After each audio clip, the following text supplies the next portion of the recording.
Gentleman yields back. Gentleman from New Jersey reserves. Gentleman from Florida is recognized. Thank you, Mr. Speaker. I yield 4 minutes to the gentleman from Tennessee, Mr. Rose. The great state of Tennessee.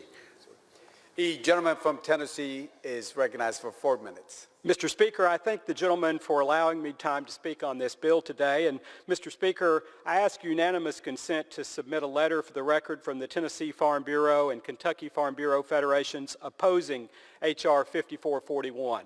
Without objection. Mr. Speaker, today I rise in opposition to H.R. 5441, the PAST Act. As an 8th-generation farmer and Tennessean, the grand tradition of Tennessee walking horses is among my earliest and fondest memories. We take great pride in the fact that Tennessee Walking Horses National Celebration draws neighbors and tourists alike each year to Shelbyville, Tennessee for our world-class showcase. However, over the years, this grand tradition has on occasion been marred by a few bad actors looking to gain a competitive edge at the unfair expense of the hundreds of other walking horse exhibitors who do things right, and at the grossly unacceptable expense of the horses themselves that suffer from the cruel and unconscionable technique known in the industry as soring. Those who soar our Tennessee walking horses compromise the integrity of the competition, put a stain on what has long been a wonderful family-oriented tradition, and by far, most importantly, subject our prized Tennessee walking horses to harm and suffering. I can assure you that we in Tennessee stand strongly against this vile technique. My strong disgust to soaring is actually why I rise today in opposition to the PAST Act. This bill is not the best solution to end this cruel practice. While I appreciate the sincere motives of those supporting this bill, I call on my colleagues to consider another, better solution. I am a proud original co-sponsor of H.R. 6341, the Protecting Horses from Soaring Act of 2021, authored by my friend and colleague from Tennessee, Congressman Scott DesJarlais. This bill works to end soaring in another way that is fair to those acting properly and humanely and provides timely consequences for those who are not.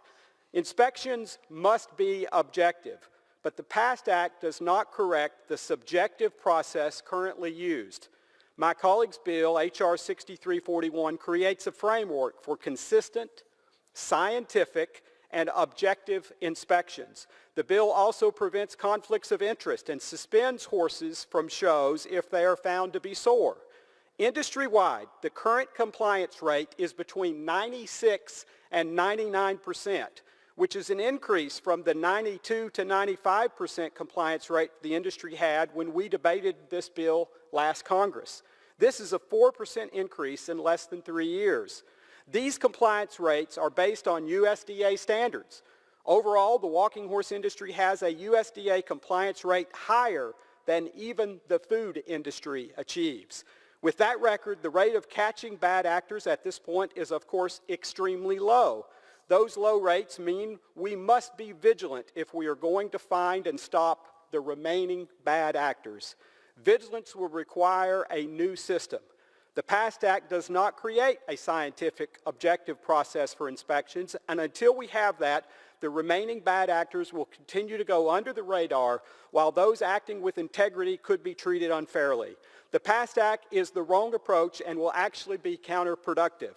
It is because of these concerns that I will oppose the PAST Act today and call upon my colleagues to also oppose it and instead stand with me in truly stopping soaring by supporting H.R. 6341, the Protecting Horses from Soaring Act of 2021.